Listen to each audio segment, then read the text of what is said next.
você está no canal da Igreja CI. Você vai ouvir agora uma palavra do Evangelho do Nosso Senhor que pode transformar a sua vida. Antes de liberar o vídeo, eu quero pedir para que você se inscreva no nosso canal e compartilhe, para que mais vidas sejam abençoadas. Agora sim, o vídeo será liberado. Que Deus te abençoe. Eu quero te convidar a abrir a Bíblia Sagrada em João capítulo 6, verso de número 1 a seguir. João capítulo 6,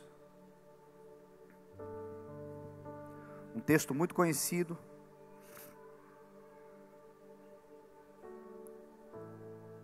Fala sobre a primeira multiplicação de pães.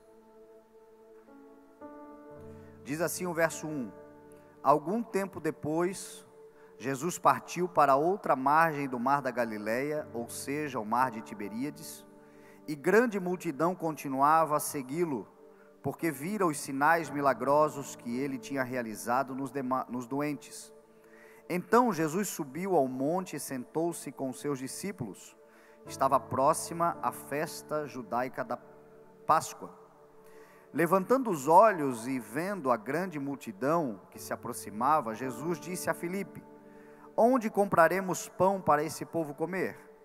Fez essa pergunta apenas para pô-lo à prova, pois já tinha em mente o que ia fazer. Filipe lhe respondeu: 200 denários não comprariam pão suficiente para que cada um recebesse um pedaço. Outro discípulo, André, irmão de Simão Pedro, tomou a palavra: Aqui está um rapaz com 5 pães de cevada e 2 peixinhos. Mas o que é isto para tanta gente? Disse Jesus: Mandem o povo assentar-se. Havia muita grama naquele lugar e todos se assentaram. Eram cerca de 5.000 homens. Então Jesus tomou os pães, deu graças e os repartiu entre os que estavam assentados, tanto quanto queriam, e ele fez o mesmo com os peixes.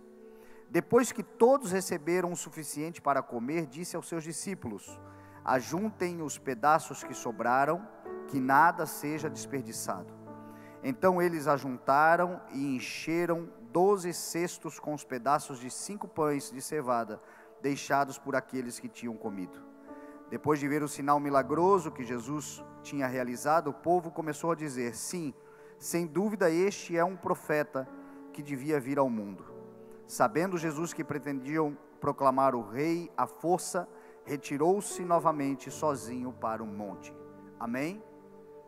Pai, a tua palavra é para nós luz, pão, água, nutrição, fundamento, esclarecimento, revelação, e nós pedimos, Senhor, dá-nos a tua palavra, em nome de Jesus, uma boa porção para este domingo, para esta semana, para a necessidade de cada um, na tua multiforme graça. Senhor, fala conosco. Essa é a nossa oração, no poderoso nome do teu Filho amado Jesus Cristo. Amém, amém e amém. Amém? Nós estamos fazendo neste ano uma caravana para o ano que vem, né? Na verdade, vamos no dia 26, com a graça do Senhor, de agosto ao dia 6 de setembro, nós vamos para Israel.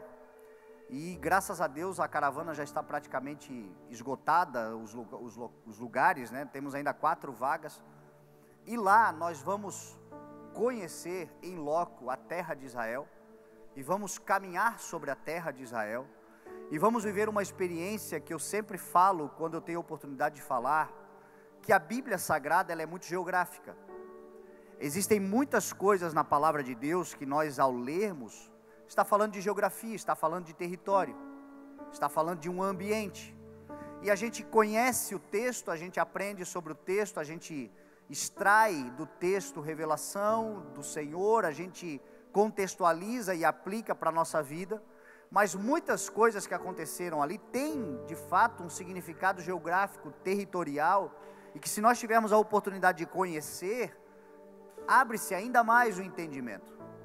Aqui, Jesus está às margens do mar da Galileia, um mar de aproximadamente 22 quilômetros de extensão por 13 quilômetros de largura. É chamado de mar porque é muito grande, de fato, mas na verdade é um lago, é uma lagoa. Ela é constituída da água do Rio Jordão, que desce do Monte Hermon e ali forma então o Mar da Galileia.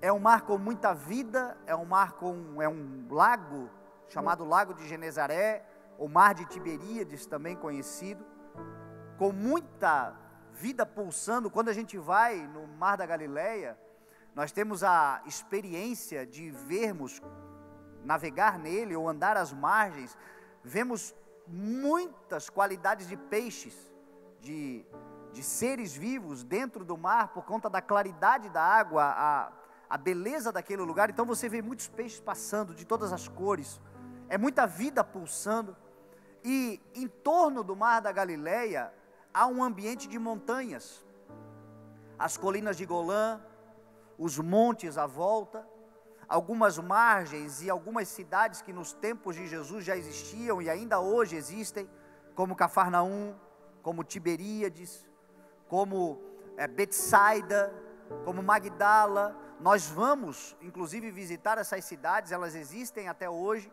e elas estão à margem do Mar da Galileia. E diz o texto que nós acabamos de ler, que Jesus estava atravessando o Mar da Galileia, estava na outra margem do Mar da Galileia, provavelmente à frente de Cafarnaum, mas pelo outro lado, então, mais ou menos 13 quilômetros de distância, e as multidões estavam seguindo Jesus. As multidões já conheciam a Cristo. Neste tempo, neste momento do texto que nós acabamos de ler, já havia muitas informações, mensagens, muitas notícias sobre o ministério de Jesus, e Jesus já havia curado muitos doentes, muitos enfermos, Jesus já estava realizando muitos milagres. Então logo diz a palavra, o texto diz, e foi assim o ministério de Cristo, multidões afluíam para ouvi-lo pregar, para serem curadas pelas suas enfermidades, para receberem dele as suas bênçãos. O texto aqui fala de 5.000 homens neste episódio, sem contar mulheres e crianças. Então nós estamos falando aqui de em torno de 20.000 pessoas, é muita gente, que seguiam Jesus. Jesus atravessava o mar, eles davam um jeito de ir de barco, aqueles que tinham, os que não tinham iam pelas margens, circundando o mar até chegar do outro lado, mas o interesse de todos era estar sempre perto de Jesus. E diz o texto então que Jesus, vendo as multidões, subiu num monte, subiu num lugar elevado, subiu num lugar alto. Lá são muitos, e quando a gente sobe, a visão é maravilhosa do Mar da Galileia. Só que quando nós subimos os montes, nós temos também uma visão, e quando nós conseguimos nos remeter aos dias de Cristo, nós conseguimos então nos transportar para uma reflexão e uma imaginação sobre como era aquele tempo. E aquele tempo, a história diz que haviam vias, e uma delas chamava-se a Via Maris, que era uma das rotas mais importantes comerciais, talvez a rota comercial mais importante da época, que ligava o Egito à Mesopotâmia, ligava o Egito, que era um poderoso polo da época de comércio, de riquezas, e ligava a Mesopotâmia, que também eram outros povos extraordinários, e Israel é como se fosse um corredor, fica bem entre os dois caminhos, e a Via Maris passava exatamente às margens do Mar da Galileia, às margens e ao sopé das montanhas. E diz o texto que Jesus se assenta nesse lugar e vê as multidões passando. As multidões estavam aflitas, diz a palavra. As multidões estavam angustiadas, diz a palavra. As multidões estavam ansiosas, diz a palavra. As multidões estavam adoecidas, diz a palavra. As multidões estavam depressivas.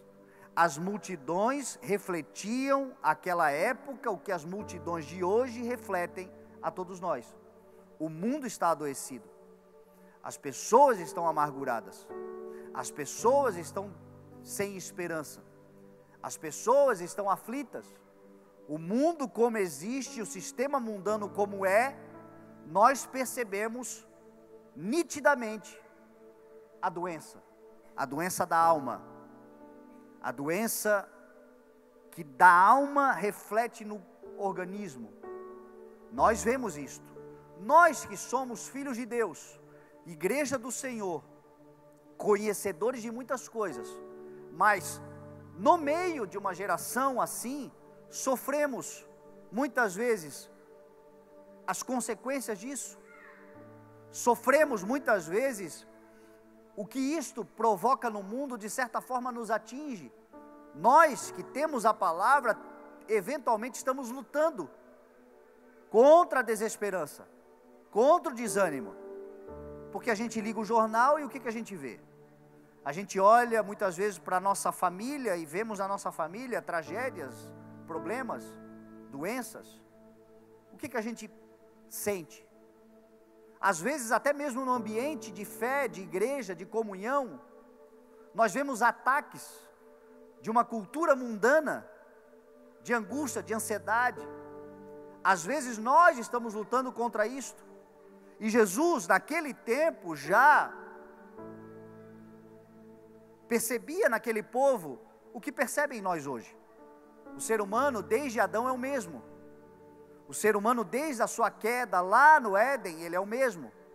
As aflições, as demandas, mudam-se as culturas, mudam-se a tecnologia, o avanço está aí diante de nós de ciência, mas o ser humano na sua essência é o mesmo, com os mesmos desafios.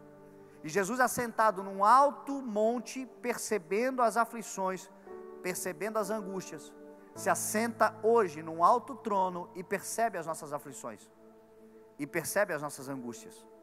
E nota, Jesus nos vê antes de nós vermos Ele. Jesus nos percebe antes de nós percebermos Ele. Jesus consegue identificar o Espírito que está em nós e as coisas que estão nos afligindo antes mesmo que nós o percebemos. Diz o Salmo 121 que o salmista disse: eu ergo os meus olhos para o monte e me pergunto de onde me virá o socorro. O meu socorro vem do Senhor que fez os céus e a terra. Jesus, embora encarnado, embora na situação humana, na realidade humana, nunca perdeu a sua identidade divina. Você vai perceber que Jesus sempre procurava lugares altos. Você vai perceber que Jesus sempre ia para montes. Você vai perceber que Jesus procurava ensinar assentado em lugares altos. E é assim que o nosso Senhor é. O nosso Senhor se assenta em lugares altos. O nosso Senhor se eleva sobre as tribulações. O nosso Senhor se coloca sempre em lugares aonde Ele está assentado, contemplando todas as coisas, percebendo todas as coisas. E se nós quisermos ver o nosso Senhor, nós devemos olhar sempre para cima, nunca para baixo. Se você quiser perceber o Senhor, levanta os teus olhos. Se você quiser perceber o Senhor, erga a tua cabeça. Se você quiser perceber o Senhor, para de olhar para baixo. Para de se distrair olhando para os lados. Para de desistir olhando para trás. Olhe para o alto. Quem sabe aonde o Senhor se posiciona, não olha para os lados, não olha para baixo, não olha para trás, olha para o alto. Se você carrega uma promessa, olhe para o alto.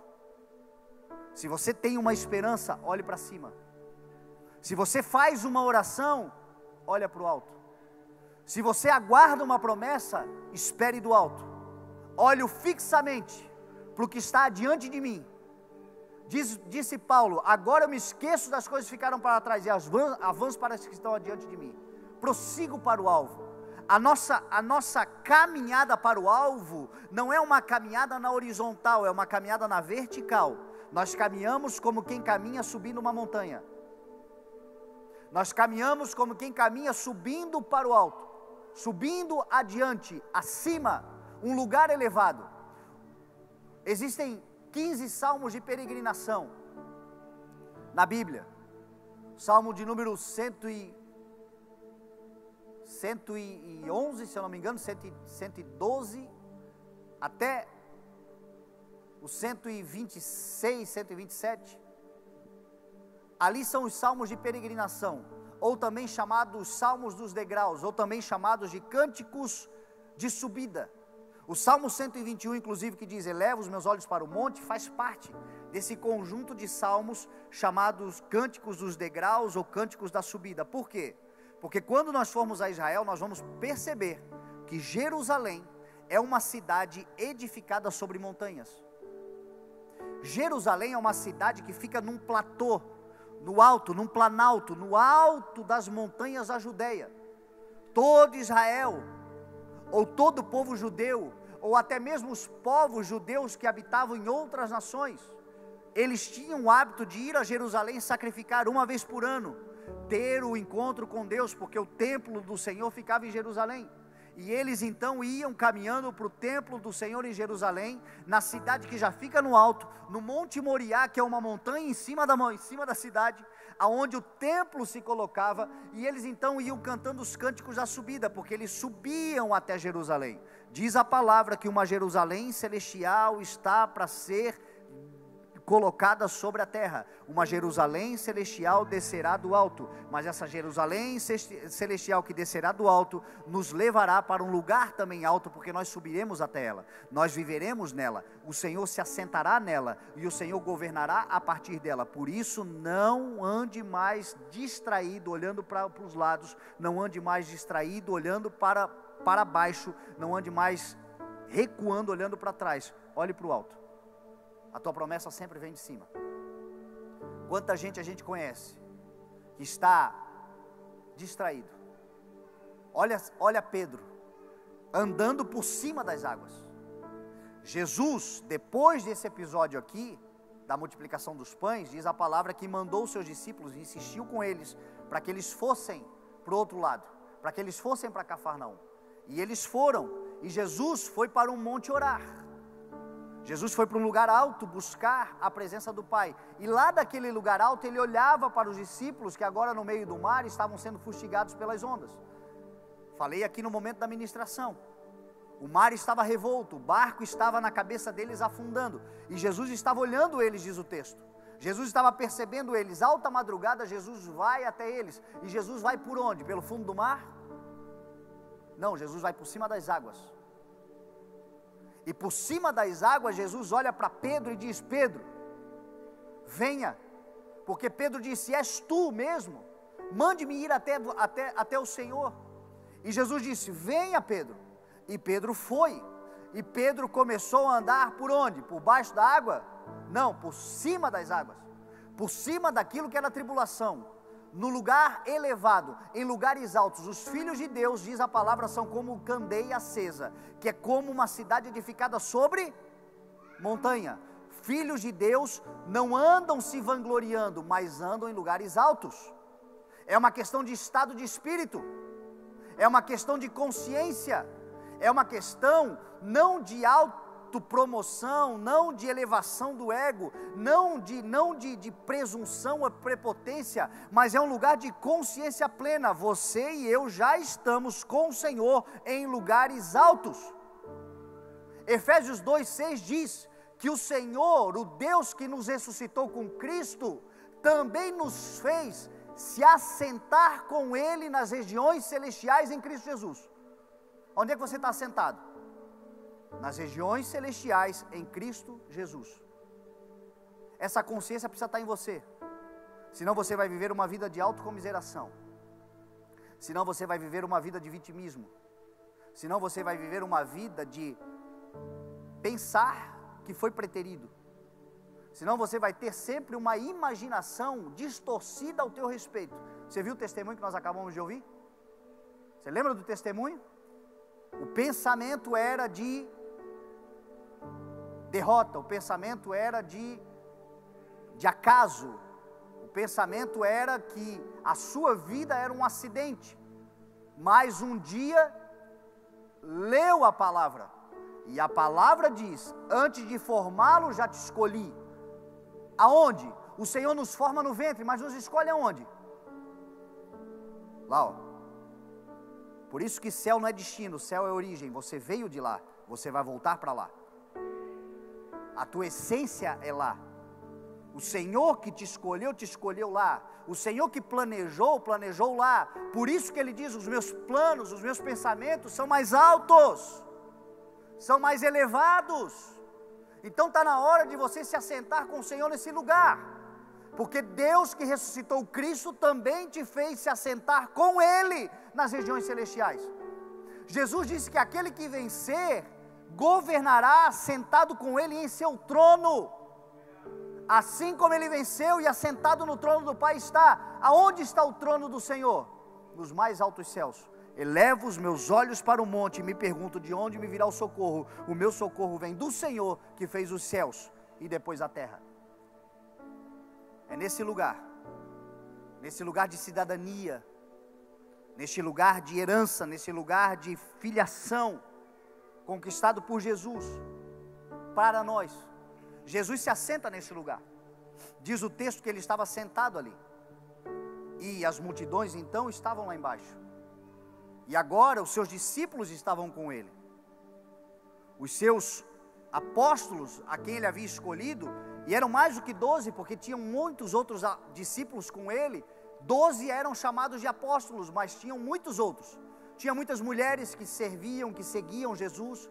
Diz a palavra que o ministério de Jesus era um ministério com muita gente em volta. Essas mulheres cuidavam de toda a organização. Diz o texto, a Bíblia, que elas ajudavam a sustentar o ministério com os seus bens, que haviam tantos outros discípulos que ajudavam, e os 12 apóstolos, que eram uma espécie de homens mais próximos, de gerentes, de organizadores daquilo que Jesus estava fazendo. E estes homens então se assentaram com Jesus, e a multidão lá embaixo. Então deixa eu te dar uma informação. Talvez você tenha chegado aqui hoje como multidão, cheio de angústia, cheio de aflição, dependente de algo que seja extraordinário, milagroso, instantâneo, que seja para agora. E o que a palavra de Deus fala ao teu respeito é que o Senhor tem compaixão de você. Porque diz o texto, este é um dos textos mais importantes da Bíblia, e é tão importante a multiplicação dos pães, que é o único milagre que está nos 4 evangelhos. E é tão importante a multiplicação, que não foi nem Jesus que começou, porque lá no profeta Eliseu, a gente já vê multiplicação de pães. E Jesus Cristo aqui multiplica, e não multiplica apenas uma vez, Jesus faz 2 multiplicações de pães. Mas esta aqui está nos 4 evangelhos, ou seja, que é para a gente ler mesmo, que é para a gente se apossar mesmo. E o texto, e um dos evangelhos vai dizer assim, que Jesus, olhando, se eu não me engano é o de Lucas vai dizer assim, que Jesus olhando, se compadeceu, porque as multidões pareciam como ovelhas sem pastor. É por isso que a gente vê o mundo do jeito que está, porque o mundo precisa de pastoreio. Ovelha não enxerga direito, ovelha não ouve direito, ovelha não se vira bem direito. Ovelha precisa de pastoreio, ovelha precisa de condução, ovelha precisa de pastor. E o pastor de toda a humanidade tem nome, é Jesus Cristo, o nosso Senhor. Gente que anda sem Cristo, anda em conflito, anda como ovelha sem pastor. Outro dia eu vi um videozinho de um pastor que tirava uma ovelha, não sei quem já viu, tirava uma ovelha de uma cratera numa rocha, numa pedra. Passou o maior trabalho para tirar a ovelha, e a ovelha se batendo, ele tirou a ovelha. Quando ele botou a ovelha em cima da pedra, ela deu 2 saltos, caiu no outro buraco, na outra pedra. Ovelha é assim. É isso que Jesus faz conosco. Ele vai lá, nos tira de um buraco, a gente se joga em outro. E Ele nos tira do outro e a gente se joga no outro. E graças a Deus que Jesus Cristo não desiste de nós. E Ele nos tirará de quantos buracos forem, enquanto nós o tivermos como nosso pastor. Ele sempre estará presente, nos auxiliando, nos ajudando, nos erguendo. Agora a gente tem que escolher ter Ele como nosso pastor. O mundo está aflito, está angustiado. E o mundo muitas vezes tem Cristo apenas como este homem que salva dos embrólios que a gente se mete. As ovelhas estavam como os homens, o mundo aqueles dias estavam como ovelhas sem pastor, como hoje também estão. Talvez essa seja a sua realidade. Mas Jesus quer te oferecer hoje algo maior e mais poderoso do que simplesmente ser aquele que te abençoa. Jesus te abençoa? Óbvio. Ele pode mudar a história da tua vida hoje? Óbvio. Ele quer fazer? Óbvio. Ele pode abrir uma porta que você tanto espera? Óbvio. Ele quer fazer? Claro. Ele pode mexer agora na tua saúde e te curar instantaneamente desse mal que vem assolando a sua vida? Óbvio, Ele pode, Ele quer fazer? Quer. Mas Ele quer mais do que isso. Ele quer se relacionar. As multidões têm um defeito. Qual é? Elas usufruem da bênção, mas não se relacionam com o abençoador. Elas usufruem do poder de Deus, mas não se relacionam com aquele que é o Todo-Poderoso. E esta é a diferença das multidões para os discípulos. As multidões estavam lá embaixo, na angústia, na expectativa, na espera, na busca por um milagre, mais um e mais um e mais um, e comida e mais uma e mais uma e mais uma, mas os discípulos estavam assentados com Jesus no lugar alto, aprendendo dele. Então hoje talvez você chegue como multidão, mas Jesus Cristo quer te chamar a ser discípulo, andar com Ele, receber tudo o que Ele pode dar, mas sobre tudo isto, aprender dele, que é manso e humilde, e aí então encontrar descanso para suas almas. Jesus pode multiplicar os pães? Óbvio, mas Ele quer que você perca de uma vez por todas a ansiedade pelo pão, a angústia, porque pão Ele pode te dar hoje, amanhã a barriga vai doer de novo. Ele pode fazer hoje um milagre de pães na tua vida tão extraordinário, você vai sair daqui glorificando, dizendo, realmente Deus é real. Mas se você só receber o pão e ir embora, amanhã vai sentir fome de novo. E a promessa do Senhor não é apenas te dar pão, a promessa do Senhor é nunca mais ficar ansioso quanto ao que comer, porque aquele que supre de semente também suprirá de pão. É nunca mais ter medo quanto à tua mesa, porque ela sempre estará farta, porque o pão da vida sempre estará com você. Tem gente que vive de milagre em milagre, na dependência de milagre em milagre, na dependência de bênção em bênção, porque bênção, por mais que seja uma bênção, ela apodrece. Bênção, por mais que seja uma bênção, ela acaba. Bênção, por mais que seja uma bênção, ela tem validade. Bênção, a gente usufrui e ela acaba. E se a gente vive só de bênção em bênção, a gente vive angustiado pela próxima bênção. Agora, se a gente vive com o abençoador garante que a bênção é que corre atrás de nós, nós não corremos mais atrás delas. E para viver com o abençoador é relacionamento, é comunhão com Ele, é se assentar aos seus pés, é se aquietar. Meu irmão, deixa eu dizer uma coisa para você. Deus não responde ansiedade. Deus não responde angústia. Deus responde fé. E fé é certeza. E quem tem a certeza de algo se aquieta. Quem tem a certeza de algo, por mais que esteja na expectativa daquilo acontecer, tem a segurança de que aquilo vai acontecer. Porque mais importante do que qualquer coisa que possa acontecer é aquela que já aconteceu. Jesus Cristo é com você, está por você, está do seu lado, você é dele, e ninguém será capaz de te afastar do amor dele. Nesse lugar a gente se aquieta. O salmista no Salmo 116 disse assim: volte ao seu lugar de descanso, a minha alma, porque o Senhor é bom para você. O salmista no Salmo 94 disse assim: quando a ansiedade já dominava o meu ser, o teu consolo trouxe alívio à minha alma. O que disse Jesus? Venham a mim, todos vocês que estão cansados e sobrecarregados, e eu vos aliviarei. Aí o que ele vai dizer? aprendei de mim, que sou manso e humilde, e vocês encontrarão descanso para as vossas almas. Quem é que descansa? Quem aprende. Quem é que aprende? Quem se relaciona. No milagre a gente não aprende, no milagre a gente celebra. Na bênção a gente celebra. Obrigado.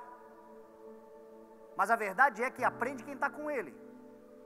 Eu acredito que nesse milagre de multiplicação de pães e peixes aqui, poderoso, que de 5 pães e 2 peixinhos, Jesus alimentou uma multidão de quase 20 mil pessoas, a multidão em si nem percebeu como é que foi o milagre, porque eles só estavam recebendo pão e peixe, vinha a gente e entregava pão e peixe. Quem é que viu como foi feito o milagre? Quem estava com Jesus, aprendendo dele.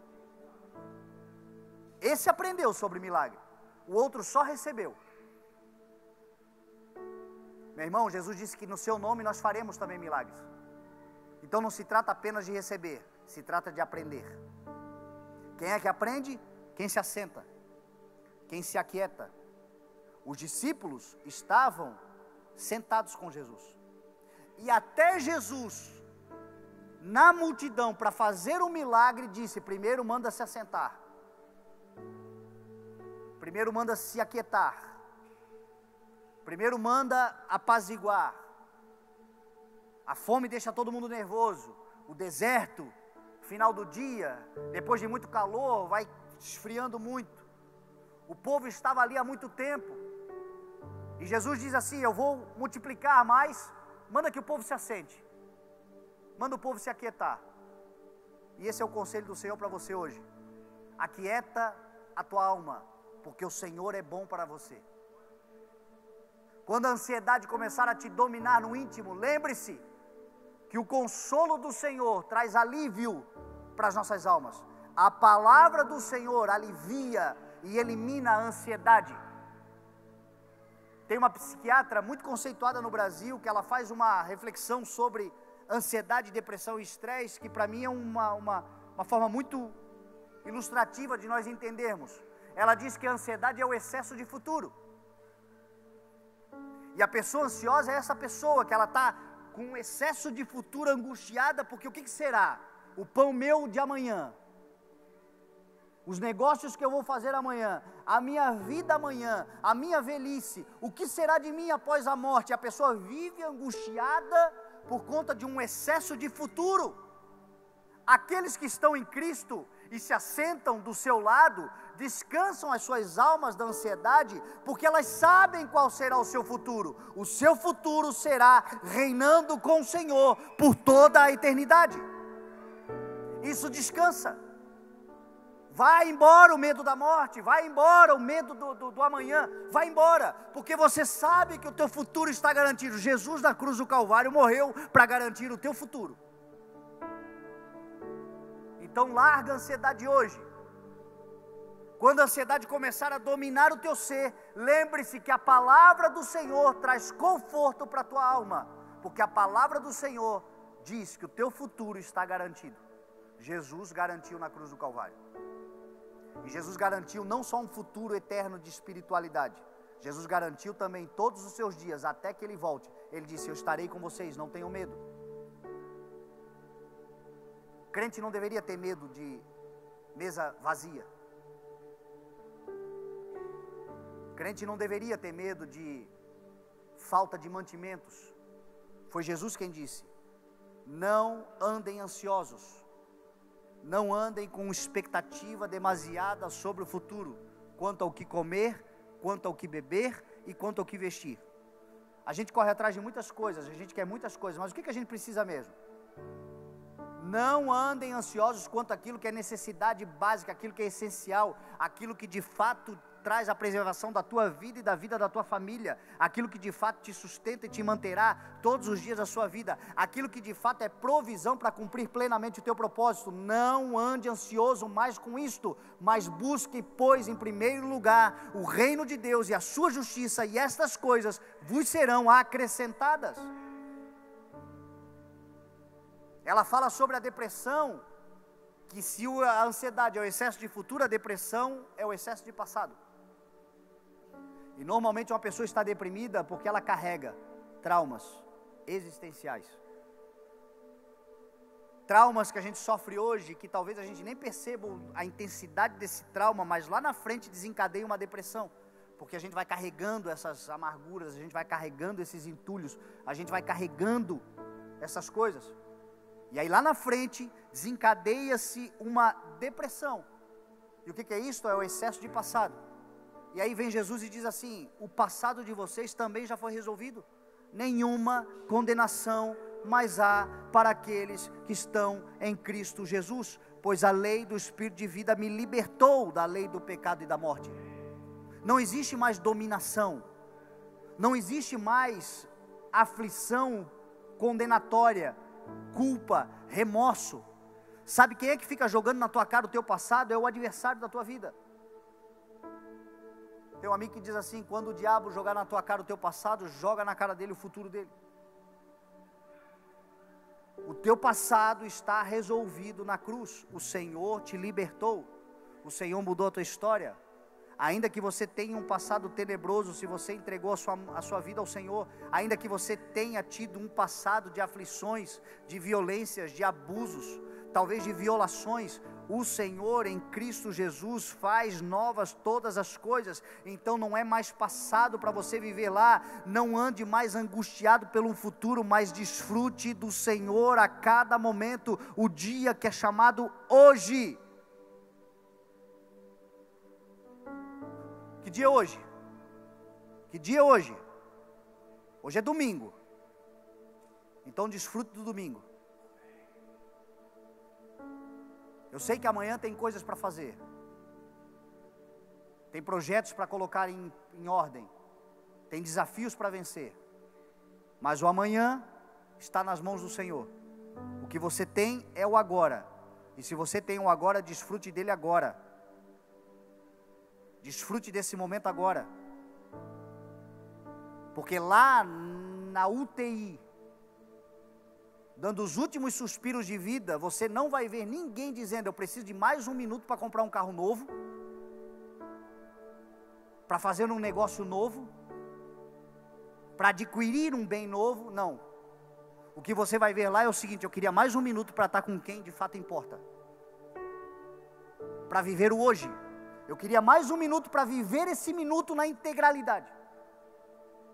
Quem tem saúde aqui do Senhor? Então viva. Viva o presente, viva agora. Viva com o Senhor agora, não ande angustiado. Se assente aos pés do Senhor e aprenda. Porque o que Ele vai te ensinar hoje, você vai desfrutar amanhã. Mas aprenda agora. Aprenda o hoje. Se relacione agora. Os discípulos se assentaram aos pés de Jesus. E Jesus dá pelo menos 2 ensinamentos para eles. Meu Deus, o tempo está contra. Jesus diz assim, em outras palavras, Jesus diz assim: ó, não tente se livrar daquilo que eu quero resolver. Não procure se livrar daquilo que eu quero resolver. Porque o que eu quero resolver, eu vou resolver através de você. Porque eu te criei como um solucionador de problemas e não um causador deles. Por que eu estou dizendo isso? Porque a hora foi caindo, a noite foi chegando, e os discípulos olharam para Jesus e disseram assim: ó, manda embora aquela multidão, porque eles estão com fome, eles precisam procurar lugares para comer. E qual foi a resposta de Jesus? Não manda eles embora, deem vocês algo de comer. Resolvam a situação. Para Filipe ele pergunta, o texto diz: a multidão está com fome, como é que a gente vai resolver esse problema? Só que diz o texto que a mensagem e a pergunta é retórica. Jesus nunca pergunta para nós, quando Ele pergunta para saber o que a gente pensa, para que a gente dê uma ideia. Ele sempre sabe como resolver. Ele pergunta para que a gente se conheça. A pergunta é retórica: como é que a gente vai fazer para alimentar? E diz o texto que ele já sabia, já tinha em mente o que faria. Mas os discípulos tentaram se livrar. Filipe diz assim: nós temos 200 denários, mas o que é isso para alimentar essa multidão?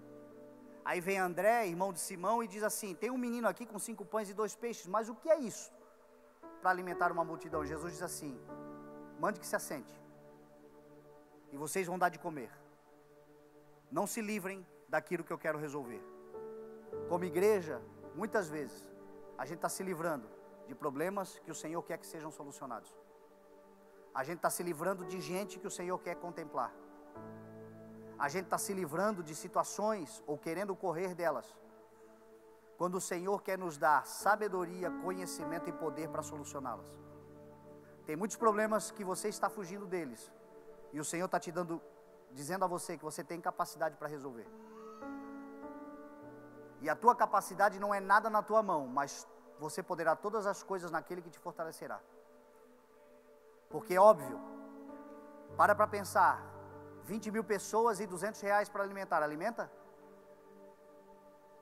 Para pensar, 20 mil pessoas e 5 pães e 2 peixinhos para alimentar, alimenta?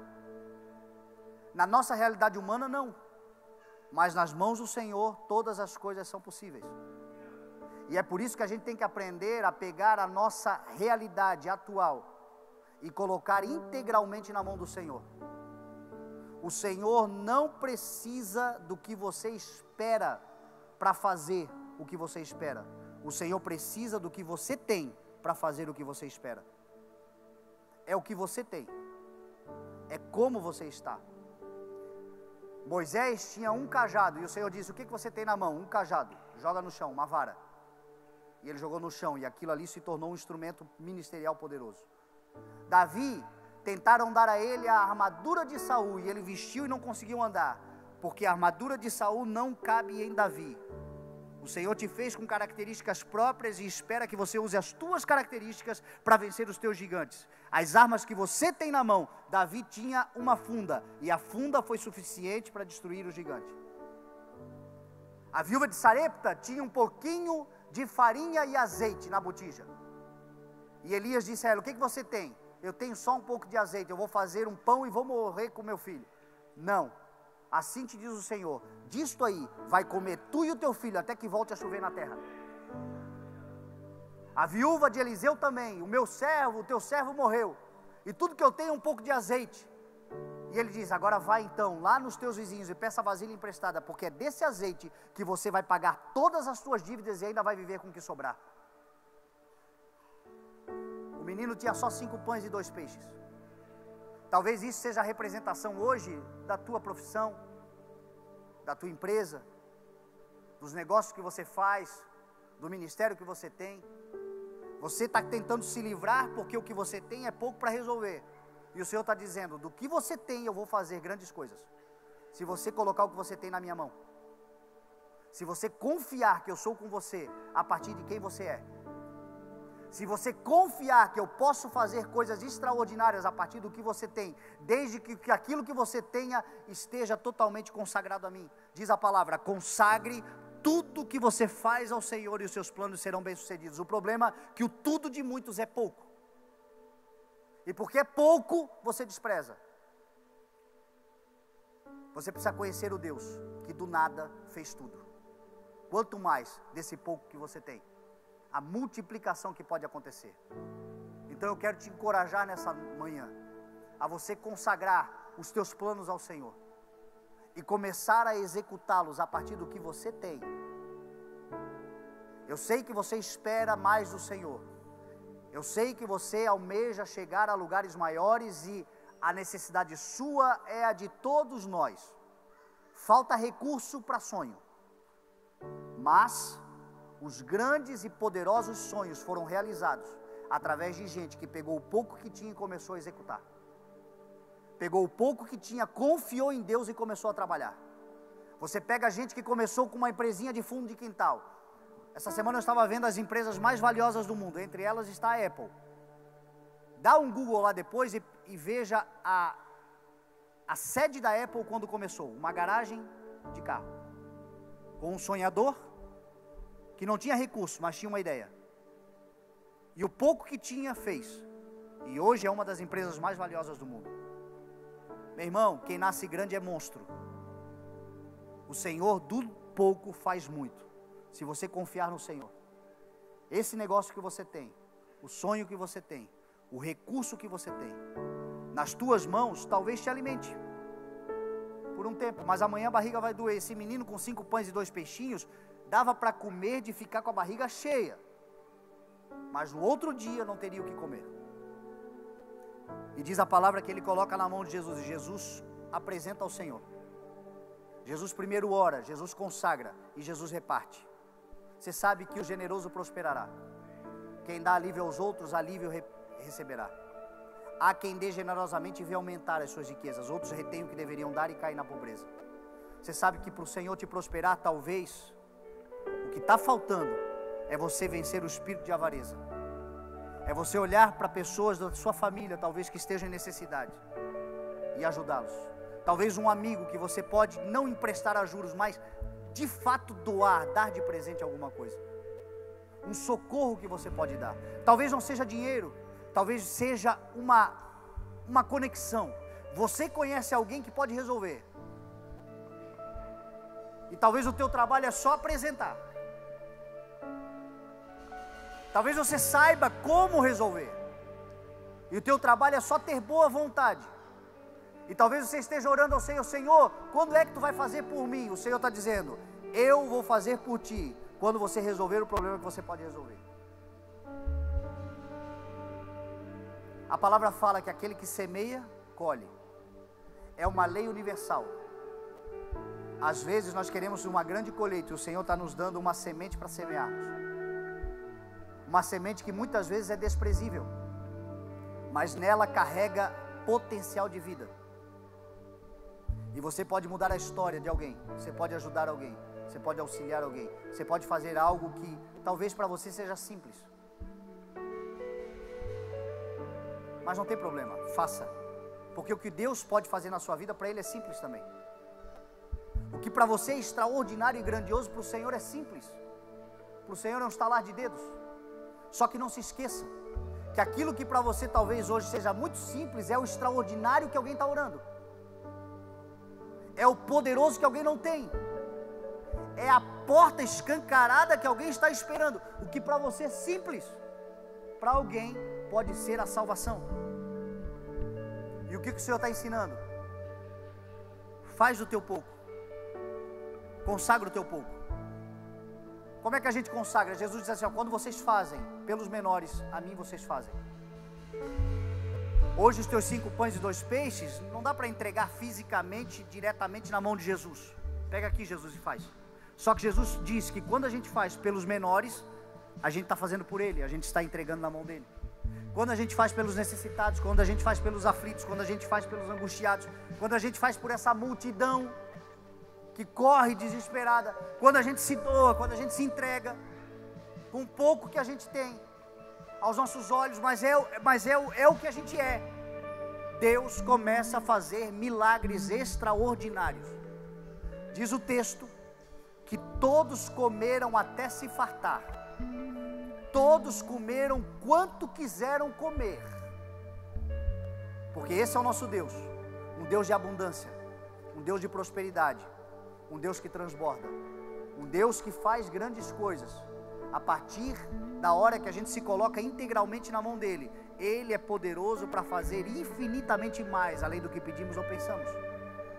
Diz o texto que todos comeram até se fartar. E Jesus disse assim: agora junte os pedaços que sobraram para que não haja desperdício. E eles ajuntaram 12 cestos cheios de 5 pães e 2 peixes. Eles ajuntaram 12 cestos cheios dos pedaços que sobraram. Isso aqui tem um significado muito importante. O número 12 na Bíblia, todas as vezes que você vê, você vai ver uma referência de plenitude, de completude, de totalidade. 12 sempre aponta para fechamentos de ciclos e novos momentos. Tempo completo. O dia é feito de 12 horas. A noite é feita de 12 horas. O ano é feito de 12 meses. Jesus escolheu 12 apóstolos. A porta da Nova Jerusalém serão 12 portas na verdade. Sempre que você vê completude, plenitude, você vai ver este número. E o texto aqui está dizendo que eles escolheram 12 cestos cheios. Deixa eu dizer uma coisa para você. O que eu vou te falar agora é profético. Esse ano ainda não acabou. Nós estamos indo para o mês 10, mas são 12. Se você ainda agora entregar o teu caminho ao Senhor, na plenitude de quem você é, tudo que você é, tudo que você pode, tudo que você sabe, tudo que você tem, a tua vida integral na mão do Senhor, e fechar a torneira do desperdício, o teu ano vai terminar pleno. Haverá plenitude de vida. Este ano será o melhor ano da tua vida até aqui. Em nome de Jesus, creia nessa palavra. O que Jesus espera de nós é que nós nos entreguemos plenamente a Ele e não desperdicemos o que Ele tem nos dado. Não jogue fora o que o Senhor já fez. Não invalide o que o Senhor já te deu. Não despreze. Uma vez eu li um livro que falava sobre mercado financeiro, e um livro muito conceituado, eu esqueci o nome dele agora, mas o livro dizia assim: não despreze o depois da vírgula, porque o que quebra uma grande empresa são os centavos. O que destrói uma família é a torneira pingando, é o desperdício das coisas. Às vezes nós estamos orando por coisas novas e o Senhor só está dizendo assim: eu já tenho te dado, só fecha a torneira do desperdício. Porque tudo que você precisa para esse ano eu vou te dar. Eu vou multiplicar sobre a sua vida. Mantenha o teu coração generoso, porque pessoas vão se alimentar da tua mesa. Gente vai ser beneficiada pela bênção que eu estou te dando, porque a minha bênção, a minha medida é calcada, é sacudida e é transbordante, não é o que diz a palavra? Deem-vos será dado boa medida, calcada, sacudida e transbordante. Mas transbordar não é desperdiçar, transbordar é abençoar outros. É abençoar tanto quanto você puder, é abençoar tanto quanto for a necessidade, é fazer tanto quanto você se dispôs a fazer. Mas quando todos estiverem alimentados, guarde para que não haja desperdício. Meu irmão, em nome de Jesus, nós vamos viver um tempo de plenitude, de completude, de totalidade, pois quantas forem as promessas, em todas elas nós temos o sim. Você crê nessa palavra em nome de Jesus? Então eu quero te convidar a ficar de pé e nós vamos orar em nome de Jesus.